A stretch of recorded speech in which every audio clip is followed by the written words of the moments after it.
Welcome to Real Estate Coaching Radio, America's #1 trusted resource for realtors who demand authentic, real-time coaching. Starring award-winning real estate coaches Tim and Julie Harris. Get ready for unfiltered, full-strength honesty about what is truly working to get you into action and make you money in this new real estate boom. Now to our hosts, Tim and Julie Harris. Welcome back to Real Estate Coaching Radio, and hey, welcome to the first day of the second half of 2015. Now, at this point in the year, you fall into one of three camps, and I want you to be honest with yourself where you fall. Okay, are you on track for your goals? Actually, I thought of a fourth category too. Are you on track for your goals? Are you behind where you should be to accomplish your goals? Are you ahead of your goals? In other words, are you exceeding your expectations? Are you exceeding your goals? Or the new category that I just thought of, the fourth category is, do you not have any goals whatsoever? I knew you were going to say that. Well, you have no clue what's going on in the world. That's right. They have no goals. They're goalless. That's, if we're being honest, though, that's a majority of everybody. Yeah. They have no written down plan. They have no goals. They have no objectives. They have no way of knowing whether they're ahead, on track or behind. Nothing like that. And in a lot of cases, Jules, and you know this as well as I do, is they don't want to set goals because they've set goals in the past and they didn't work for them. That's what we hear constantly, right? But guys, here's an opportunity for you, the second half of 2015, to make this the best 6 months of your careers, of your entire lives, not just for the sake of selling real estate, guys, but for the sake of your family. Now, here's the mindset shift for you, and this is going to be scary, overwhelming in some cases to some of you, but the reality of it is every one of you need to be very, very clear on what I'm about to say, that it's the truth. Ready? Your 2016 has already started. Your success for next year, the momentum that you're going to carry into next year, the money you're going to make, the relationships you're going to have, the listings you're going to take, next year has already started. Every top producer knows that in order to have a great first quarter of the following year, you need to be kicking butt in the third and fourth quarter of the previous year. That's now. I wonder how many of you are actually listening and paying attention. I really wonder how many of you are actually thinking about what I'm saying and realizing that the year doesn't just wind down at the holidays. The year, in essence, never ends. In other words, we're in a constant, it's a cycle, but really what it is, it's a constant ascension of your ladder. So a lot of you think that basically your income and your success and your experience on this planet is all about peaks and valleys. And that's because you have set yourself up to experience peaks and valleys. So let's just look at it like it is. You start, most agents, especially ones that we're not coaching, they start out slow, they struggle, they string a few deals together, they start building momentum, they get some money coming in, maybe they take some listings, a listing or two, and then what happens? Kids start going back to school, then around October, then they just basically, or sometimes September, they just throw in the towel and say, well, I have all these holiday obligations and familial obligations, and I guess I'll just hit it again in the spring. And guess what they experience? They experience a valley, not just in their income, but in their mindset. They start gaining weight. They start basically setting aside big goals and aspirations for themselves, and they think miraculously they're going to rebuild it again in the spring. And maybe they do, but they don't climb very high on the ladder. So the mindset shift is that you can be always experiencing ever-increasing lifestyle, in ever-increasing financial benefits, ever-increasing health, ever-increasing love, ever-increasing everything. It doesn't just have to go through peaks and valleys. It can always be increasing, always be getting better, always be getting a little bit more interesting, always be getting a little bit, you can always be getting richer, you can always be improving the experiences, always be improving everything. Don't just allow yourself to settle for a life of compromise, a life of complacency. So what we're going to do on today's radio show, for those of you who are ready, is Julie and I are going to be helping you to realize that regardless of where you are so far this year, ahead of your goal, on track for your goal, behind your goal, or have no goal, we're going to give you a 6-month plan. In order for you to really make the most of this, you're going to have to take some great notes. You're going to have to write down your own answers, your own questions, and then you're going to have to post this goal everywhere. I'll suggest, actually I'll make it homework, for the coaching students, there's hundreds of you, right? Actually, there's over 1,000 of you. Now, the reality of it is I want you to post on a wall your goals, but also post it on the private Facebook group that we have for you guys. Share with the world what your goals are for the rest of this year, for 6 months. Don't worry about 5 year. Don't worry about 12 months. Just worry about the next 6 months. So, Julie, go ahead. All right, perfect. So the first thing that we want to do is take a quick look back. And, you know, it's interesting because I always use the analogy of, you know, if you're starting, let's say you want to drive from California to New York, you know that you've got to go east. But if maybe you don't know, maybe you just know that you're west. Are you in California? Are you in Nevada? Are you in Seattle? You got to know where you are to have a good plan to get to where you want to be. So we have to take a look back, and I'm going to have you guys write down some questions looking back in the past 6 months. So in the past 6 months, and you want to put some dates on this in your notes so that you've got a real plan put together, you have produced X number of closed transactions. So how many actual closed deals have you done? And that equals X number of dollars in your pocket. So right here we already have a little bit of a trap because we want to know, you want to know, what your net closed income is. Not just what came into the brokerage, but what you actually put into your pocket. And if you want to be really detailed about this, spin off your tax savings and your savings, especially coaching clients where we're teaching you to save 20% for taxes and 10% for yourself, and then looking at your true net. So you can get detailed even from this point forward. So in the past 6 months, you've done this many deals, and it means this much money to you. Some of you, that's going to be a forensics thing that you got to put together, and it's going to take a while just to get there. So we'll walk you through this piece by piece. The next thing you're going to look at is your pending transactions, which are worth what to you? Okay, so a total net value off your pendings is worth this. So you got that number. Then you're going to look at your active listings, and you're going to be realistic. So if you've got 10 active listings, statistically 1 or 2 are either going to be difficult, unsellable, overpriced, or questionable. Unfortunately, some of you may have more of that. Some of our coaching clients are very pure about it, and they can say 10 out of 10, motivated, they're very well pre-qualified, they're ready to rumble, they absolutely have to sell.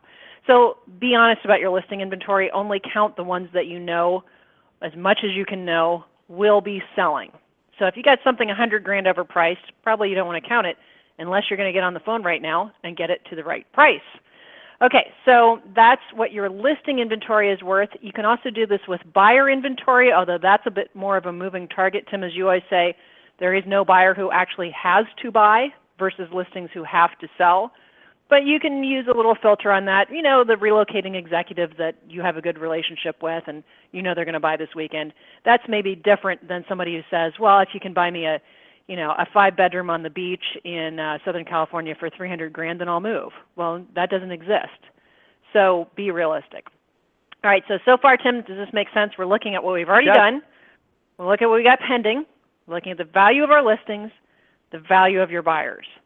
Then that will tell you when you add all of those numbers up, and yes, you're using a guesstimate on what your listings will sell for and what your buyers will buy at, but you can get pretty close and then compare that to what your goal was for the year. I just did this on a call right before the radio show. And so this particular client's goal was $300,000. Now, we're working on figuring out the value of her leads. That was the one chunk that she didn't know. So the value in this is instead of saying, oh my God, I got to get to 300 and thinking like a, quote, normal agent, which says, I just need to do more, right? I mean, that's a common thing that we hear. I don't think you've ever probably heard, well, I want to do less, that's my goal. No, they always say, I need to do more, I need to do better. Well, how much more based on what you've already done and what you've got in the hopper? That way, the real goal is less intimidating to you. And instead of saying, well, I got to do more to get to my 300, maybe when you look at everything you've done plus everything that you've got in your pipeline, maybe you only have 6 deals to identify. Maybe it's not this massive intimidating thing in your head that you've got out there, because all you know now is you've got to drive east. You don't know whether maybe you're already halfway there, right? Your trip's a lot different if you're starting out on the West Coast versus if you're starting in Colorado. Does this make sense, Tim? It does. And guys, it's okay, and Julie's going to get to this, but just so you're clear on this, what overwhelms a lot of people when it comes to goal setting is that the goals seem too big and unreachable. And remember, and we're getting to this, we're going to break the process down so you're realizing that goal setting really does come down to maybe 2 or 3 things that you are accomplishing. Goals comes down to 2 or 3 things that you have to do every single day. It's really not that complicated. That's right. So you're going to look at your numbers and be pretty pure about that. And I always use a rule, if you're not sure, you have any trepidation whether you should count something or not, don't count it. That's going to be probably more realistic. So some of you are in markets where you list it and it sells immediately. So your numbers may be a little bit different, your criteria a little bit different. Others of you, you're sitting there with 20 listings and probably 5 of them won't sell, and you got to take on average 3 price reductions to get there. So this is a very personalized approach. You've got to know your own numbers to get there. Okay, so now that you know your numbers, you're going to set some specific goals. By doing what we just talked about, you'll have established how far you are, how far away you are from the goal. Now, we should backtrack a second, Tim, because of your new fourth option, not really having a goal or not knowing what it is. So that gets us over to goal setting. How do you figure out what you should be earning the rest of the year if you never set a goal in the first place? And we probably should address that. Well, let's just start out with basic rules that you need to have an understanding of what your monthly burn rate is. In other words, what it costs you per day to exist. And it's funny when we ask another this be question, honest call, isn't it? Right. I mean, that's the whole, right, exactly. That's the whole be honest call there. We should do, actually, Julie, that'd be a great radio show for tomorrow. But here's the concept. You add up how much money you spend per month. Just start with you, right? And then if you're responsible for other folks in your family and you're the sole earner or whatever, however it works in your family, maybe your wife or your husband are also contributing and you have to come up with $7,000 a month. The bottom line is figure out the real number of how much money you have to earn, and then you have to do a be honest as to how much money you're actually spending. And then you break that down to seeing how much you have to earn per day. So when you go and you figure it out, you'll find that most of you, for the most part, are going to have to earn usually $75 a day, if not more, depending on where you live, just to basically stay even. So you wake up in the morning, you're basically costing yourself, $75 at least. In some cases, it's substantially more. I've had coaching clients. I actually have coaching clients that have personal burn rates. Their families spend $100,000 per month. That's just on their lifestyle. That's just for their house or houses. That's just for the summer camps. That's just for the private schools. That's not so abnormal in certain parts of the country. So whatever your daily burn rate is, it's helpful to know that because you should write that number down. And every day that you don't earn, you can pretty much, you're essentially, it's a tug of war financially, right? So every day you don't earn, you're giving in, you're losing. So start out with what you have to earn, break it down to how much then figure out what you're actually spending. So you're going to be finding you're spending more money than you think, because it's always the case. In some cases, a lot more. And then figure out how much you have to spend, how much you're essentially costing yourself per day. Do the whole thing for your family. Get a real sense. Let's do this. Let's do a little example, right? So just so that we're doing a little bit of math. Let's say, on average, I would say, after gajillions of coaching calls, most people, unless you're in a really expensive market, or some of our clients have lots and lots of kids, big families, some of them have, expensive private schools. But by and large, it's about $5,000 a month for your basic necessities between rent, mortgage, car insurance, whatever. You can kind of get by on $5,000 a month. We're not talking about business expenses. We're just talking about personal burn rate. Now, if your spouse pays half of that, you'll account for that. But let's just say you got to earn $5,000 a month. Well, $5,000 a month divided by an average month of 30 days, you got to earn $150 a day. And any day that you're not putting more into the till, you're backstepping by at least $150 a day. Does that make sense? It does. That's a lot. And that's one of the reasons why, especially newer coaching clients that are kind of putting things back together perhaps or new to the business, that's why we have BPO cash flow, right? So you can do BPOs and at least cover that, okay? Or you can work buyers till you become a listing agent. So we can take a lot of different aspects to this. But, it's good to know, some of you guys, it costs $300 or $400 a day just to run you because you're breathing and you eat groceries. It's kind of a pretty serious thing to look at, you know? So then you figure out what that is, and you think, okay, any day that I'm not doing that, I got to earn at least that much. So this is your basic, bare bones goal setting that you've got to do that. And most agents, miraculously, know how to do that. Maybe they don't do it like clockwork, but they're able to pay their bills. Curiously, the average agents in the country do exactly what it takes to cover their personal monthly overhead. This creates a problem because if your goal, or because you don't have a goal, is to just get by, why don't you just have a job? You didn't get into real estate to just get by, I don't think. I'm pretty sure I've never had anybody actually say that. So in order to have the life of your dreams, generally, Tim, I find that for most agents when they do this exercise, it's about 3 times their normal personal burn rate. So if you can get by on 5, you can have the life of your dreams on 15. If you can get by on 10, you know, to do everything in the world that you could ever want, it probably takes 30. It's not 5 million like most agents have in their head. Again, not having specific goals makes you have that intimidated, you know, I don't know if I can ever get that type of mindset. Does that make sense? It absolutely does. You know, but Julie, again, that's a slippery slope because then we're going to talk about, you know, goal setting, and then it's a mindset call. But so the reality of it is, let's just go through the mechanics and get back on track with the presentation. Because really, at the end of the day, guys, if you see yourself accomplishing small daily goals, if you feel yourself doing what you promised yourself you were going to do, that is essentially, if you imagine a jar with rocks. So there's big rocks and there's small rocks. If you put all, and the big rocks are like the big goals, the big life experiences. But if you fill your life with all these small rocks, and you're never going to have any room in the jar for the big rocks. So the concept is that you need to basically be putting the big rocks and the small rocks in the jar at the same time. So we want you focusing on the small, short-term goals so you can feel yourself experiencing success. You can see yourself in action. It's not enough to write it down. It's not enough to think it. You have to actually see the action taking place. And then once that happens, those little small goals, most of them are going to be financial because we're your business coaches, right? So most of these small goals are going to lead up to the ability for you to accomplish the big goals. And that's where life gets really interesting. But it really does start with the seeing and the feeling and the experiencing of you accomplishing the small goals, and then it compounds. So if you have the goal, for example, as Julie just said, let's say you find out, you know, you're responsible for your entire family and you have to earn $300 a day. That's your daily burn rate. So then you're going to figure out that you have to sell so many houses in order to accomplish that, just to stay even. Then, you know, you have taxes and all the rest of it.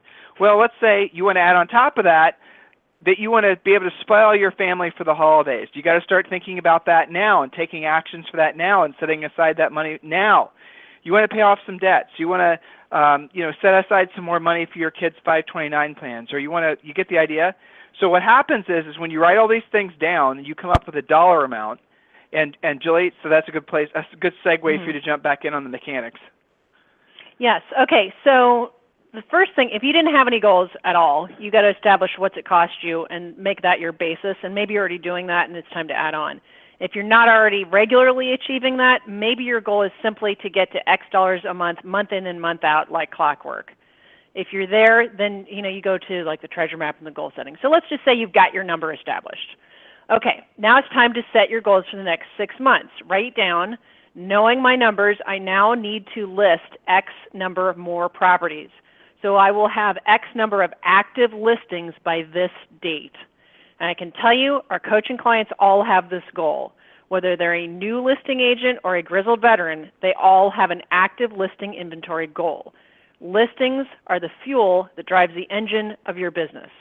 Yes, we believe in making money from buyers as you earn while you learn. Don't throw buyers out while you're becoming a listing agent. You've all got to have a active listings goal, put a date on it. Be realistic.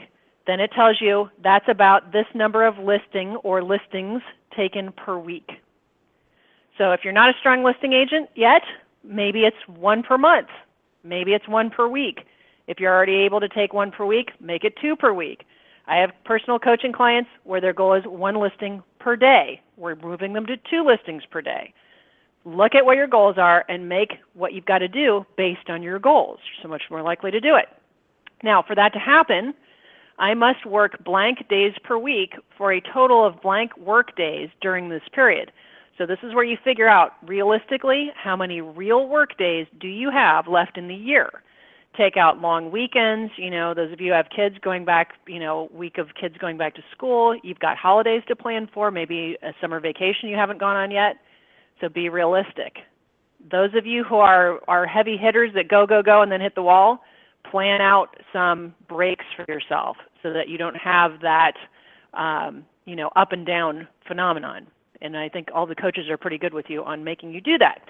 So on work days, you're going to make this number of contacts. Now, general rule of thumb, if you've got 20 deals yet to do, you've got to make at least 20 contacts per day of some sort.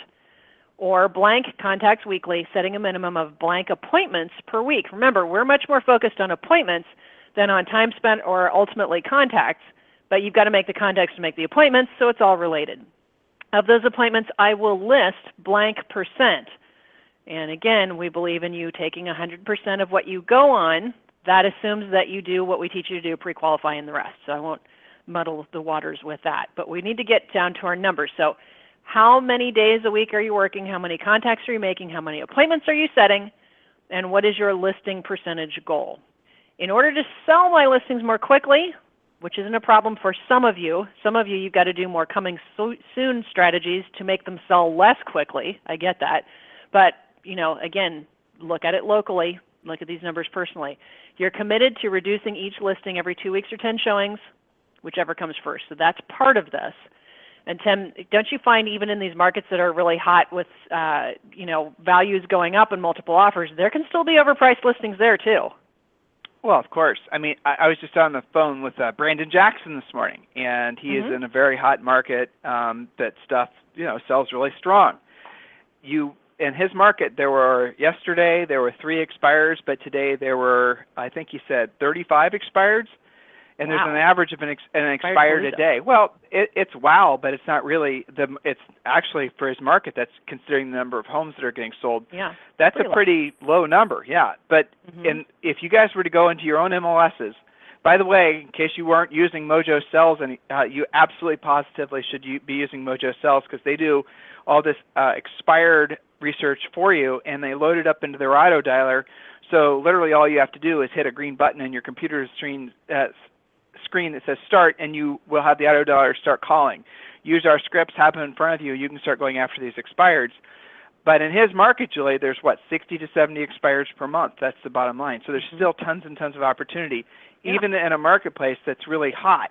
So everywhere in the country, you guys are experiencing that. And if you're in a small market and there's not a lot of expireds, there are definitely other opportunities to go after listings. For the sake of today's radio show and time remaining, we won't rattle off the usual list, but listen to past radio shows, Real Estate Coaching Radio. All the replays are there. Just go and listen and learn all the other ways you can be pursuing listings. Guys, remember, all your best energies need to be focused on becoming your market's best listing agent. The richest of the rich agents always are and will be listing agents. Julie? That's right. So in order to sell your listings, be realistic. Maybe you're going to have to get better at price reductions, maybe not. So in the next 6 months, I will have blank sales as a result of my work.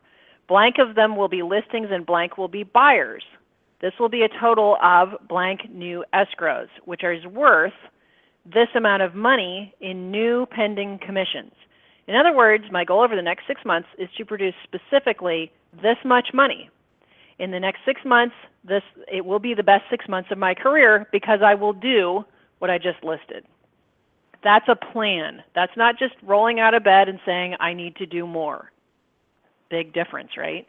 Now, there's something interesting that goes on with this, Tim. One of the agents I was talking to today about this said, well, I don't really like to track numbers like that. I just like to provide good customer service and do a really good job, and I figure the money will come. Well, that's true. The more people you help, the more money you will make. However, an interesting thing happened on that call. When we got serious about tracking the value of her leads, and this happens every time we do this, it's like, I can't believe that's what those leads are worth. I'm going to call them right away. To my point, I said, doesn't that make you a better, more service-oriented, more giving, more caring agent that you're getting off the dime faster to help these people because you know what they're worth to you? Doesn't that make you a better agent? It doesn't take anything away from your customer service mindedness. It doesn't detract from the fact that you care. Go ahead. What you were confronting was her feeling that the money was somehow evil, you see. What Julie was just touching on was a hang-up that a lot of people have, and it's strange, but it's true, where they basically don't like to think about money as being a motivator. Of course money is a motivator. Of course you have to have money. Of course you have to earn lots and lots of it if you want to have a really great quality life. That is reality. Are we saying that you can't be a pursuer of money and financial rewards, at the same time not have the mindset of service? Of course not. And Julie's point to this gal was that those two should go hand in hand because one motivates the other. You won't actually accomplish very many goals if your mindset isn't of service. At the same time, if your mindset's only of service, but you aren't actually pursuing dollars at the same time, your lifestyle's going to suck. I mean, you're basically going to be somebody that's helping people all the time they're not getting paid. So you have to do the things together and accept the fact that the more people you help accomplish their goals at a high level, the more you are going to accomplish goals of your own. Now, that's a real mindset shift for a lot of you, and that goes back to the heart of why some of you don't accomplish goals, let alone set them, because you've yet to embrace the fact that this, and by the way, every other business, the heart of every business is about helping people. And it is helping people with a profit motive. Who cares? Don't be in conflict with that. Don't think there's something evil about the pursuit of profit. There's not. Profit is nothing more than a way of knowing that you're helping a lot of people at a high level. If you don't have enough profit, it's because you're not helping enough people. It's really that simple, guys. If you don't have the car, the lifestyle, the houses, everything that you want in your life for yourself and for your family, it's because you've yet to embrace the fact that all those things come when you're willing to help enough people at a high enough level. This is something that I really, really wish that society would embrace for the sake of helping folks move beyond their phobias about obtaining wealth.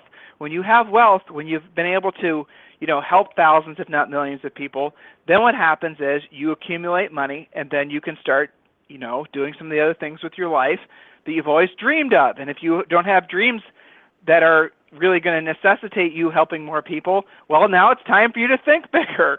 And this is the perfect time of year to be doing it. So we're going to do something special for you guys. I've asked our show producer during today's show to take the outline that Julie was just reading from and post it on the show's description for the radio show. So the blanks that she was referring to when she was reading, those are going to be obvious when you go and download the form. So we're going to go ahead and have that as part of the show's description. This was originally designed to be a 90-day plan, but you can scale this and redo your plan every 90 days. So treat this as your 6-month plan. Here's the bottom line, guys, and you need to just embrace this and don't fight it. We might have 6 months left on the calendar, but you don't have 6 working months left this year. You just don't. If you take out the holidays, that's half of December, if not all of December. Then you take out Thanksgiving in November. Well, that might be half of November. Then October, you guys know as well as I do, the last week in October, most people treat it as a holiday. And then you keep on going back, the kids going back to school. And this weekend we have the 4th of July. And you have all these other, so if you add all those things up, plus the days that you're going to be taking off because it's the weekend or because you're going on vacation or because you have a family reunion. So if you were to really be honest with yourself, even though we have 6 months left this year, and you were to add up the working days that you have for the rest of the year, it's not that many. You don't have 180 working days left this year. Mm-hmm. Realistically, if you're being honest with yourself, you have maybe 75. Now, here's where it gets really interesting. If you add up the amount of hours that you actually work with the idea of basically helping people and making money, not just moving stuff around on your desk, but real work.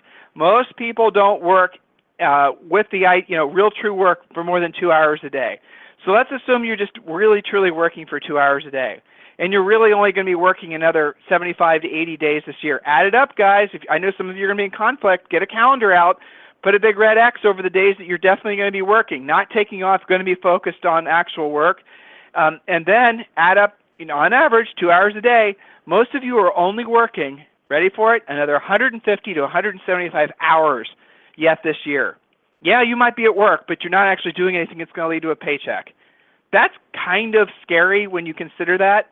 But if you do, you can say, well, I'm going to decide to work an extra hour a day, so I'm going to work 3 hours a day. And on those 3 hours a day, I'm going to accomplish these, 2 to 3 to maybe 5 minimum standards per day.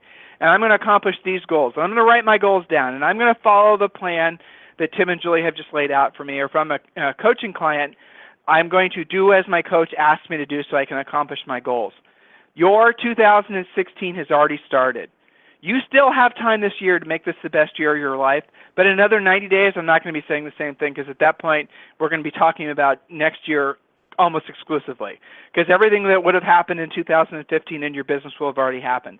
But now, today, at this very moment, as you're listening to us in live or in replay, you still have time to make this your best year ever. Please take action. If there's anything we can be doing, please request a free coaching call at freecoachingcallsforagents.com, freecoachingcallsforagents.com. In the meantime, guys, we'll talk with you on the radio tomorrow. This program has been a presentation by Tim and Julie Harris, Real Estate Coaching. For more information on our real estate coaching and training programs, visit our website at timandjulieharris.com. Remember to tune in weekdays at noon for upcoming shows, and until next time, thank you for listening to Real Estate Coaching Radio with Tim and Julie Harris.